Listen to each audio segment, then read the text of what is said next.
Good morning everyone. Last class में हमने discuss किया था कि ह्यूमन का जो डाइजेस्टिव सिस्टम है उसमें कौन कौन से ऑर्गन इन्वॉल्व होते हैं जो डाइजेशन में अपना रोल प्ले करते हैं, प्लस उनकी स्ट्रक्चर का जनरल इंट्रोडक्शन हमने लिया था और कौन कौन से एंजाइम्स वो सीक्रेट करते हैं ये हमने देखा था।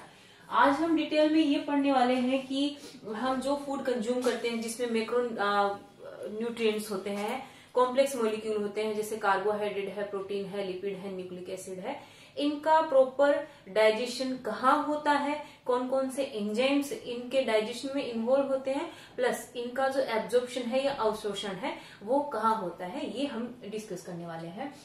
या ओवरऑल कहे तो हम फिजियोलॉजी ऑफ डाइजेशन हम डिस्कस करने वाले हैं। जो फिजियोलॉजी ऑफ डाइजेशन है उसको हम दो कैटेगरी में डिवाइड कर सकते हैं। डाइजेशन दो टाइप का हो सकता है, mechanical digestion and chemical digestion. Mechanical digestion की अगर बात करें तो इस डाइजेशन में किसी भी केमिकल का कोई रोल नहीं होता है और ये मेनली माउथ के अंदर ही देखने को मिलता है। माउथ के अंदर जो मेनली टीथ है वो मैकेनिकल डाइजेशन करते हैं, जो बड़े साइज के फूड पार्टिकल्स को छोटे साइज के फूड पार्टिकल्स में तोड़ देते हैं और टीथ के इस टाइप के डाइजेशन में टंग एंड जो लिप्स हैं वो साथ में इसके हेल्प करते हैं। यहाँ पे कोई केमिकल इन्वॉल्व नहीं होता है। और दूसरा जो डाइजेशन का टाइप है या जो तरीका है वो होता है केमिकल डाइजेशन। यहाँ पे जो डाइजेशन होता है वो मेनली एंजाइम्स की प्रेजेंस में होता है। ये माउथ में भी होता है। हमने डिस्कस किया था सैलाइवरी ग्लैंड्स जो माउथ में प्रेजेंट होती है, उनमें जो टाइलिन है जो स्टार्च को डाइजेस्ट करने में इंपॉर्टेंट रोल प्ले करता है। तो यहाँ केमिकल डाइजेशन होता है। स्टमक एंड इंटेस्टाइन में फाइनल जो डाइजेशन या कंप्लीट जो डाइजेशन है वो देखने को मिलता है। और यहाँ पे as the name indicate chemical digestion है, तो यहाँ पे जो डाइजेशन है वो मेनली एंजाइम्स या केमिकल के थ्रू होता है। ठीक है, इसके बाद में नेक्स्ट हम डिस्कस करने वाले हैं कि माउथ के अंदर मेनली जो डाइजेशन है वो किसका होता है प्लस कैसे होता है। तो ये चीज हमने पहले डिस्कस करी थी कि माउथ के अंदर जो सलाइवरी ग्लैंड्स है वो mainly salivary amylase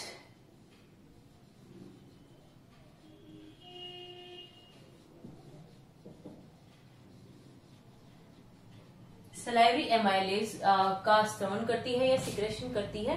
parotid gland इसका सिक्रेशन करती है, इसे टाइलिन भी कहा जाता है। ये हमने डिस्कस किया था।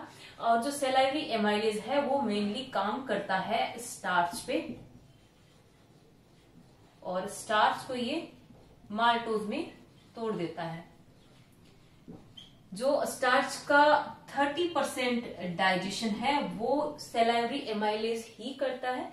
इसके अलावा एक और इम्पोर्टेंट चीज ये है कि जो सलाइवरी एमाइलेज होता है वो कुक्ड या पके हुए स्टार्च को ही आइडेंटिफाई कर सकता है, उसी के ऊपर अपना काम कर सकता है। अगर आप रो या कच्चा स्टार्च अगर आप कंज्यूम करते हो तो सलाइवरी एमाइलेज उसको आइडेंटिफाई नहीं करेगा और डाइजेशन यहाँ पे नहीं होगा।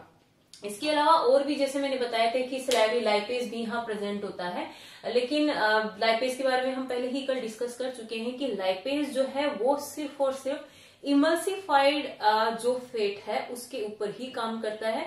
और फेट का जो इमल्सिफिकेशन है वो बाइल जूस की प्रेजेंस में स्मॉल इंटेस्टाइन में ही होता है। तो इससे पहले अगर कहीं लाइपेज प्रेजेंट है तो वो लिपिड का कंप्लीट डाइजेशन करने में अपना कोई रोल प्ले नहीं कर सकता है।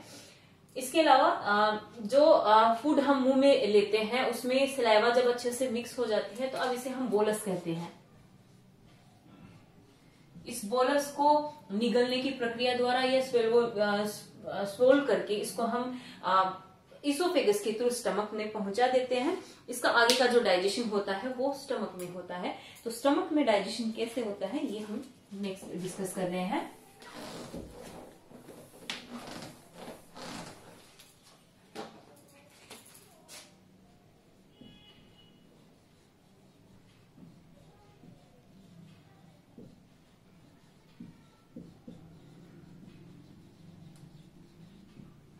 तो जैसे ही बोलस जो है वो स्टमक में पहुंचता है, कुछ स्पेसिफिक हार्मोन्स जो होते हैं लाइक गेस्ट्रिन हार्मोन है, सिक्रेटिन हार्मोन है, ये सारे के सारे जो स्टमक की सेल्स होती है, जाइमोजेनिक सेल्स और पेराइटल सेल्स या परिधि कोशिकाएं जो हमने डिस्कस करी थी, उनको उद्दीपित करता है या स्टिमुलेट करता है, जिससे वो अपना जो भी सिक्रेशन है, जो भी एंजाइम्स है या जो भी प्रोडक्ट है वो स्टमक में उस फूड के साथ में मिक्स कर देती है या उनके ऊपर वो अपना जो भी प्रोडक्ट है वो रिलीज कर देती है। ठीक है, इसके बाद में कौन कौन से हार्मोन यहाँ पे डिस्कस किए थे हमने, वो उनको हम थोड़ा और डिटेल में डिस्कस करने जा रहे हैं। सबसे पहला जो हार्मोन था वो था रेनिन। ये रेनिन है, ठीक है, डबल एन है यहाँ पे, सॉरी अगर मैंने इससे पहले इसको रेनिन प्रोनाउंशिएट किया हो तो ये दो बिल्कुल अलग अलग प्रोटीन है या दो अलग अलग केमिकल्स हैं। जो रेनिन होता है उसको मिल्क एंजाइम कहते हैं, या मिल्क को डाइजेस्ट करने वाला ये एंजाइम है, वो स्टमक में प्रेजेंट होता है। स्पेशली जब हम छोटे बच्चे होते हैं, किसी छोटे बच्चे की अगर बात करें तो उसके स्टमक में मेनली रेनिन डोमिनेंटली प्रेजेंट होता है। जबकि रेनिन की अगर बात करें तो ये एक हार्मोन है जो किडनी में प्रोड्यूस होता है। इन दोनों का फंक्शन अलग है, ये हार्मोन है, ये एंजाइम है। तो स्टमक के अंदर जो एंजाइम प्रोड्यूस होता है वो रेनिन है, ठीक है। रेनिन जो है वो अपना काम कैसे करता है ये भी हमने लास्ट क्लास में थोड़ा सा इसको डिस्कस किया था। सबसे पहली बात तो हमने ये डिस्कस करी थी कि जो रेनिन है वो प्रो रेनिन के फॉर्म में सबसे पहले रिलीज किया जाता है, और प्रो रेनिन जो है वो एक जाइमोजन है। जाइमोजन यानी ये अपनी इनएक्टिव फॉर्म में रिलीज किया जाता है, और रिलीज किए जाने के बाद में जो फूड है उसमें ऑलरेडी HCl प्रेजेंट होता है। HCl एक एसिडिक एनवायरनमेंट बना करके रखता है, जिसमें जो प्रो रेनिन है वो रेनिन में कन्वर्ट हो जाता है। रेनिन कन्वर्ट होने के बाद में अपना काम कैसे करता है, तो ये काम करता है कि मिल्क के अंदर एक स्पेसिफिक प्रोटीन प्रेजेंट होता है जिसका नाम है कैसीन। कैसीन प्रोटीन जो है, इस प्रोटीन का जो डाइजेशन है या जो भी कन्वर्जन करना है इस प्रोटीन में रेनिन करता है। तो कैसीन जो है वो एक मिल्क प्रोटीन है जो कि वाटर सोल्यूबल है या जल में घुलनशील है।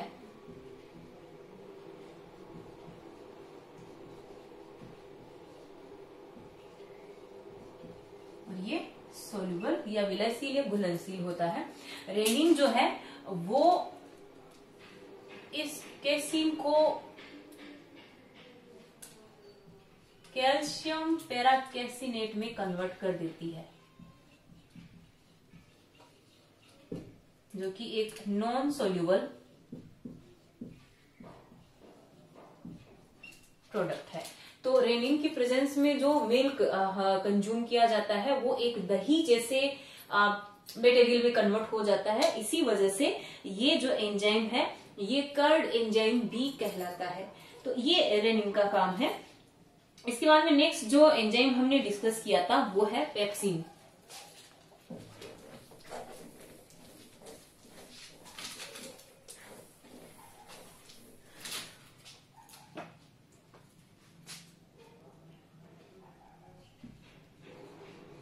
पेप्सिन जो एंजाइम है, इसके लिए भी सॉरी मैं लास्ट क्लास में इसको बार बार हार्मोन इसको बोल रही थी, हार्मोन ही है, ये एक एंजाइम है पेप्सिन। ये मैंने आपको बताया था कि ये भी पेप्सिनोजन फॉर्म में रिलीज किया जाता है। HCl की प्रेजेंस में इसको भी एक्टिव फॉर्म में कन्वर्ट किया जाता है। पेप्सिनोजन की जो एक्टिव फॉर्म होती है वो पेप्सिन होती है, और पेप्सिन जो एंजाइम है वो पर्टिकुलर किस कंपाउंड पे, किस मैक्रोमोलिक्यूल पे काम करता है ये भी हमने डिस्कस किया था। तो ये मेनली प्रोटीन पर अपना काम करता है,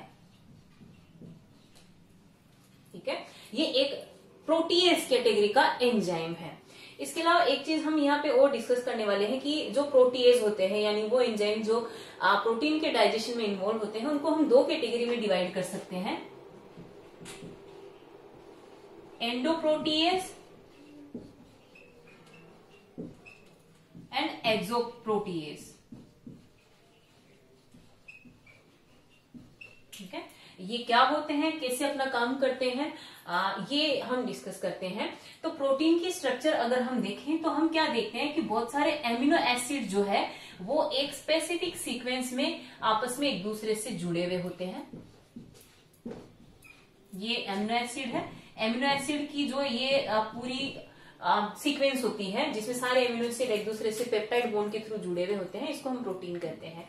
इसका जो इनिशियल टर्मिनस होता है उसको हम कहते हैं एन टर्मिनस, और जो एंड इसका जो टर्मिनस होता है उसको हम कहते हैं सी टर्मिनस, ठीक है।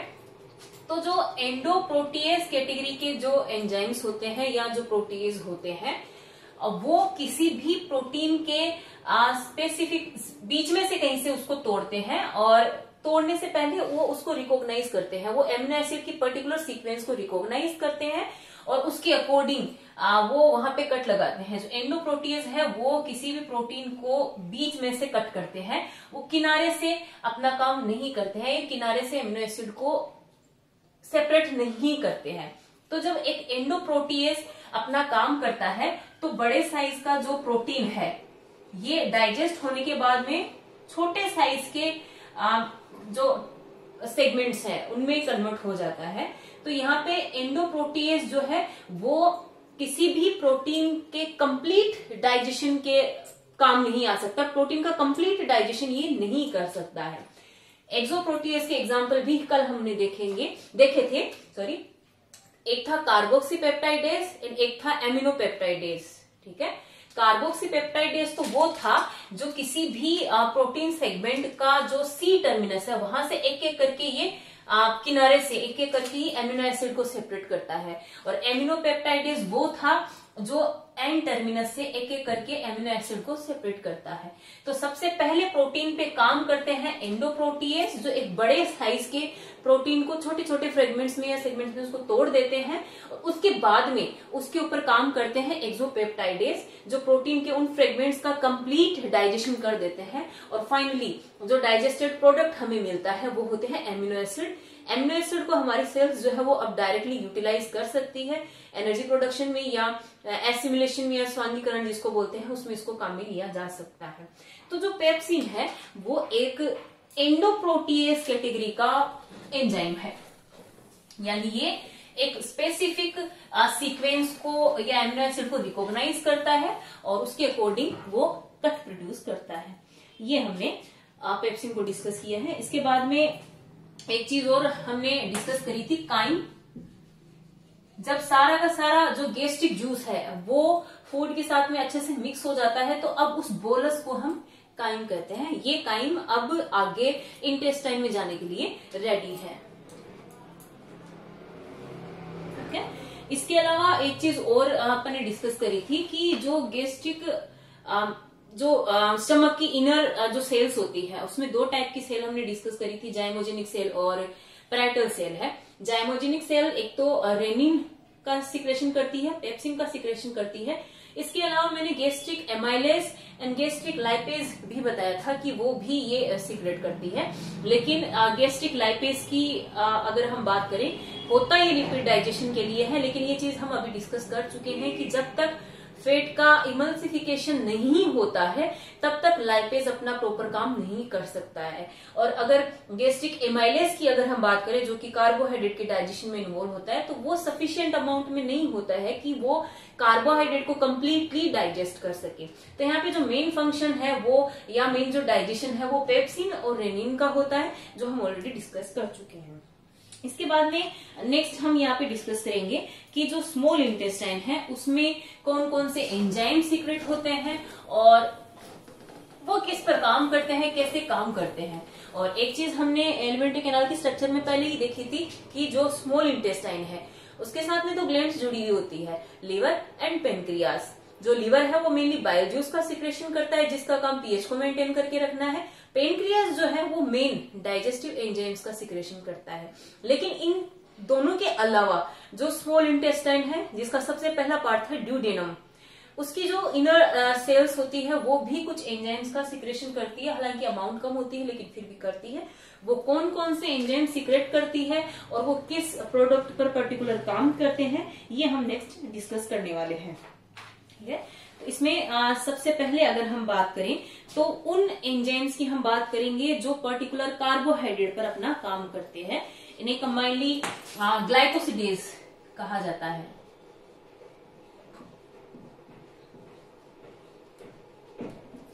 ग्लाइकोसिडेज वो एंजाइम्स जो कार्बोहाइड्रेट के डाइजेशन में इन्वॉल्व होते हैं। अब कार्बोहाइड्रेट में भी कई प्रोडक्ट होते हैं तो उनके अकॉर्डिंग ऑब्वियसली बात है एंजाइम्स भी अलग अलग होते हैं, क्योंकि एंजाइम्स जो है वो अपने प्रोडक्ट के लिए या अपने जो टारगेट है उसके लिए स्पेसिफिक होते हैं। तो यहाँ पे सबसे पहला जो एंजाइम हम डिस्कस कर रहे हैं वो है एमाइलेज। एमाइलेज जो है वो मेनली स्टार्च पर काम करता है।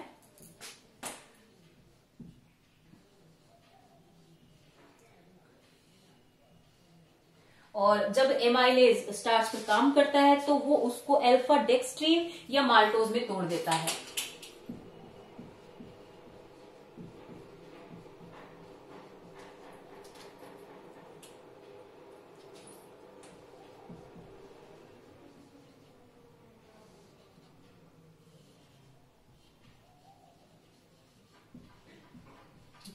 फिर से एक बार डिस्कस कर लेते हैं कि सबसे पहले स्मॉल इंटेस्टाइन में जो एंजाइम हम डिस्कस कर रहे हैं, हम उस एंजाइम को डिस्कस कर रहे हैं जो कार्बोहाइड्रेट के लिए मेनली प्रेजेंट होता है।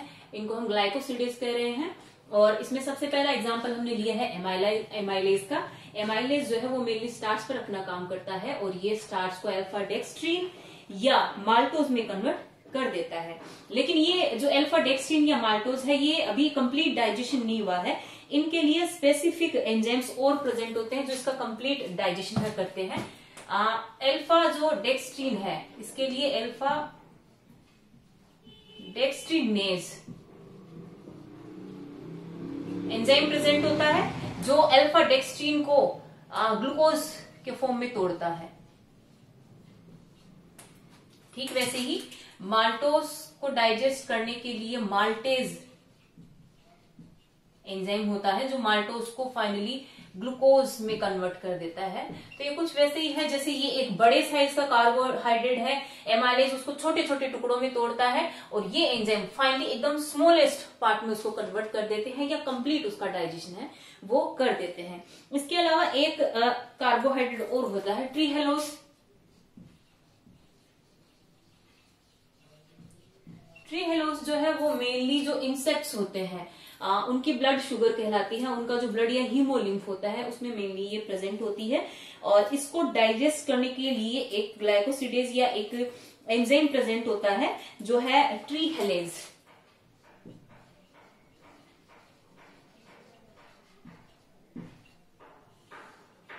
ये इसको डाइजेस्ट कर देता है कंप्लीटली ग्लूकोज के फॉर्म में। ट्रीहेलेज के अलावा लेक्टोज भी एक शुगर है जिसको डाइजेस्ट करने के लिए लेक्टेज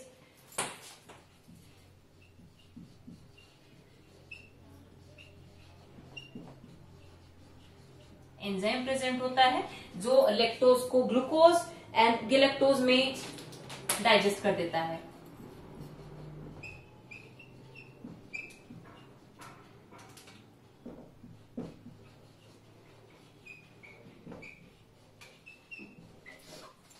इसके अलावा एक शुगर और हम डिस्कस करते हैं वो है सुक्रोज।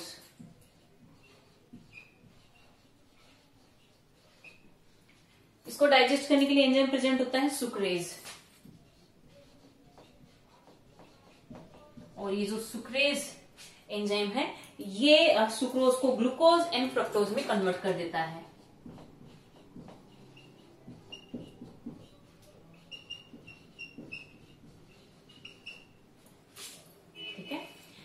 यहाँ पे ये जो लेक्टेज एंड सुक्रेज है ये डाइसेकेराइडेज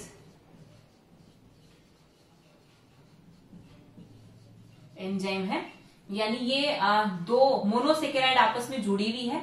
इनको दो मोनोसेकेराइड आपस में जुड़ी है जिसे हम डाइसेकेराइड कहते हैं, उसको तोड़ करके मोनो में कन्वर्ट कर देता है। ये एक डाइसेकेराइड है, ये भी एक डाइसेकेराइड है और ये दोनों एंजाइम जो है वो है डाइसेकेराइडेज कैटेगरी के। ये इस डाइसेकेराइड को मोनोसेकेराइड में कन्वर्ट कर देते हैं। Mono mean single. तो ये कुछ एंजाइम्स थे जो पर्टिकुलर कार्बोहाइड्रेट पर अपना काम करते हैं। इसके अलावा नेक्स्ट हम डिस्कस करेंगे प्रोटीन पर काम करने वाले एंजाइम्स।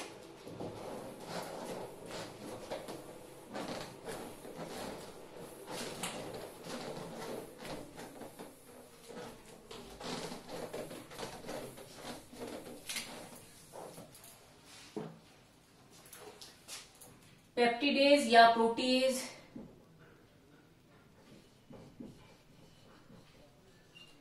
ओके। यहाँ कौन कौन से प्रोटीएज प्रेजेंट होते हैं वो हम डिस्कस करते हैं। तो यहाँ पे मेनली एक्सोपेप्टाइडेज।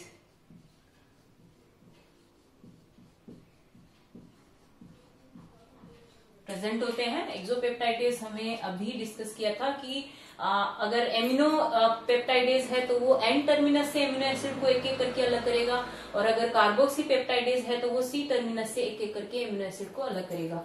तो यहाँ पे जो प्रोटीन का कंप्लीट डाइजेशन है वो यहाँ इंटेस्टाइन, स्मॉल इंटेस्टाइन में होता है। तो ये दो है।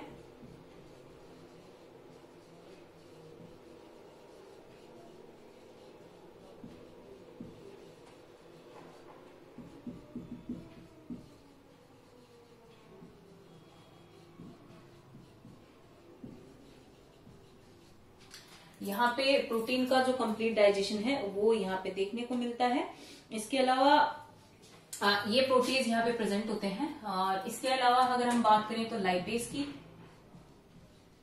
इंटेस्टाइनल लाइपेज की अगर हम बात करें तो यहाँ पे भी लिपिड का जो कंप्लीट डाइजेशन है वो यहाँ देखने को मिलता है। तो जब लिपिड मॉलिक्यूल को डाइजेस्ट किया जाता है तो फाइनली जो प्रोडक्ट हमें मिलते हैं वो होते हैं फैटी एसिड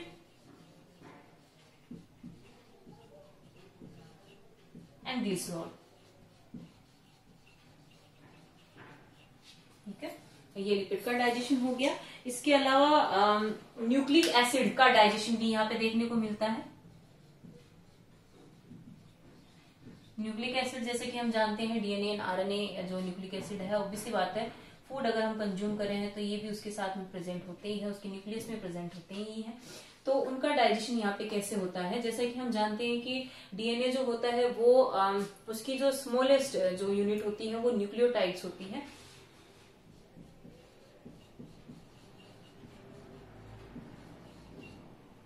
ठीक है, जो फॉस्फोरस पेंटोज शुगर इन सब की मिलकर के बनी होती है। इसका डाइजेशन यहाँ पे कैसे होता है, तो यहाँ पे जो न्यूक्लियोटाइड है उसको डाइजेस्ट करने के लिए स्पेसिफिक एंजाइम न्यूक्लियोटाइडेज प्रेजेंट होता है।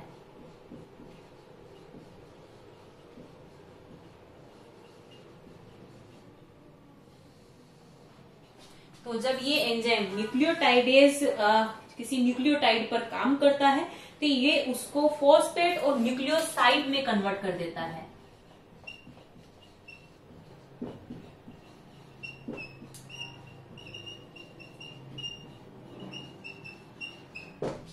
ठीक है, तो ये जो न्यूक्लियोसाइड है इसका फर्दर डाइजेशन होता है, आगे डाइजेशन और होता है। इस न्यूक्लियोसाइड के ऊपर जब न्यूक्लियोसाइडेज एंजाइम काम करता है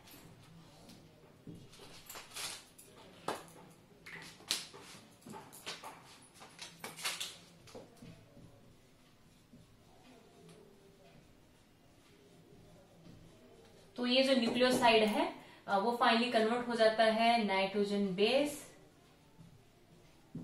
प्लस पेंटोज शुगर में। तो यहाँ पे जो न्यूक्लिक एसिड है उसको डाइजेस्ट करने के लिए दो एंजाइम प्रेजेंट होते हैं, न्यूक्लियोटाइडेज एंड न्यूक्लियोसाइडेज। तो फाइनली जब एक जो न्यूक्लियोटाइड टूटता है तो तीन चीजें हमें यहाँ पे मिलती है, phosphate, nitrogen base and pentose sugar. ये अब एब्जॉर्ब हो जाती है और आगे जिसका जो भी यूटिलाइजेशन होता है वो यहाँ देखने को मिलता है। नेक्स्ट हम डिस्कस करते हैं कि जो लार्ज इंटेस्टाइन है उसमें डाइजेशन कैसे होता है, या पहले हम ये डिस्कस कर लेते हैं कि पेनक्रियाज में कौन कौन से एंजाइम जो है वो रिलीज होते हैं, कैसे वो काम करते हैं एंड ऑल। तो पेनक्रियाटिक जूस की अगर हम बात करें तो पेनक्रियाटिक जूस में जो डाइजेस्टिव एंजाइम मेनली प्रेजेंट होते हैं उसमें सबसे पहला हम यहाँ पे डिस्कस कर रहे हैं पेनक्रियाटिक अल्फा एमाइलेज। एमाइलेज यानी कार्बोहाइड्रेट पे काम कर रहा है, स्टार्च पे पर्टिकुलर काम कर रहा है। स्टार्च को ये डाइसेकेराइड में ये कन्वर्ट कर देता है, और अभी हमने डाइसेकेराइडेज एंजाइम पढ़ा था जो इस डाइसेकेराइड को फाइनल जो डाइजेशन है उसका कर देता है, ये कंप्लीट डाइजेशन है उसका कर देता है। उसके बाद में नेक्स्ट जो हमारा एंजाइम है वो है ट्रिप्सिन। ट्रिप्सिन जो है वो भी एक टाइप का एंडोपेप्टाइडेज होता है जो प्रोटीन को, लार्ज साइज का जो प्रोटीन है उसको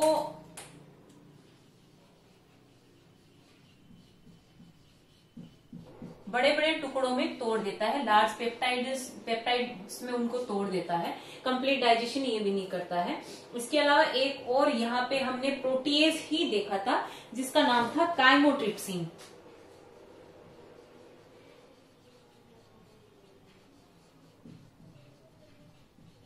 काइमोट्रिप्सिन जो है वो भी एक टाइप का एंडोपेप्टाइडेज ही है जो प्रोटीन को पेप्टाइड में कन्वर्ट कर देता है। ये जो ट्रिप्सिन है वो स्पेसिफिक सीक्वेंस को पहचानता है, स्पेसिफिक सीक्वेंस को रिकॉग्नाइज करके वहां पे कट करता है। काइमोट्रिप्सिन जो है वो प्रोटीन के एक अलग सीक्वेंस को रिकॉग्नाइज करके उसे कट करता है। ये सारे के सारे जो है वो साइट या सीक्वेंस स्पेसिफिक एंडोपेप्टाइडेज है जो पर्टिकुलर अपने टारगेट सीक्वेंस को पहचानते हैं और उसके अकॉर्डिंग ये अपना काम करते हैं।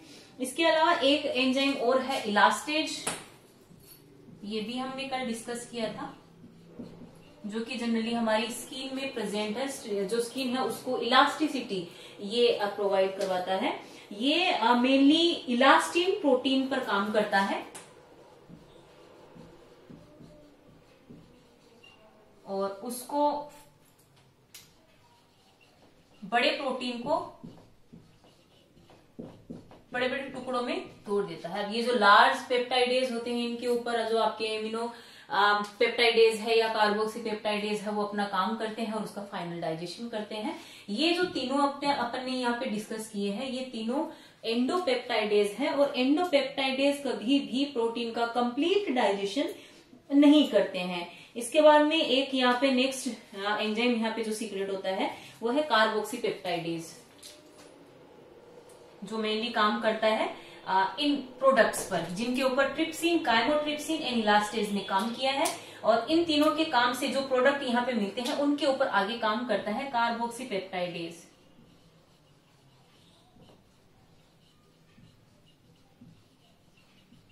और ये जब अपना काम कर लेता है तो ये आगे फाइनली एमिनो एसिड में कन्वर्ट हो जाते हैं, जो डाइजेशन का, जो प्रोटीन के डाइजेशन का फाइनल प्रोडक्ट है। इसके अलावा पेनक्रियाटिक जो जूस होता है उसमें लाइपेज एंजाइम भी प्रेजेंट होता है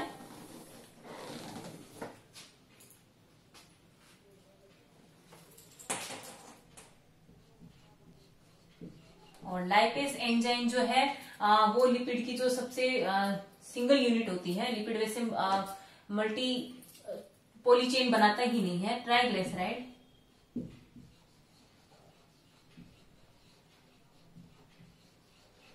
ये लाइपेज जो है वो ट्राइग्लिसराइड पे काम करता है और इसको कन्वर्ट कर देता है ट्राई को या तो मोनोग्लाइसराइड में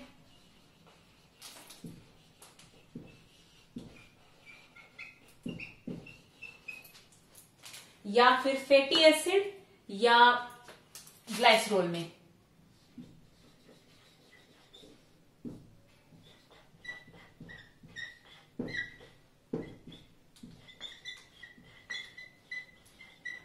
तो यहाँ पे जो पेनक्रियाटिक लाइपेज है उसको पूरा प्रॉपर बेसिक एनवायरनमेंट मिलता है, इमल्सिफाइड की हुई फैट मिलती है, तो लाइपेज यहाँ पे अपना प्रॉपर फंक्शन परफॉर्म करता है और लिपिड का कंप्लीट डाइजेशन है वो ये कर देता है। इसके अलावा एक लास्ट एंजाइम यहाँ पे एक और हम डिस्कस करेंगे, न्यूक्लियेज।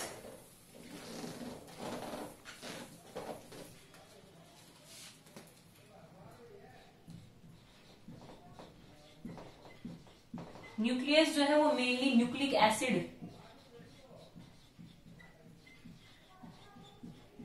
यानी जो आरएनए एंड डीएनए है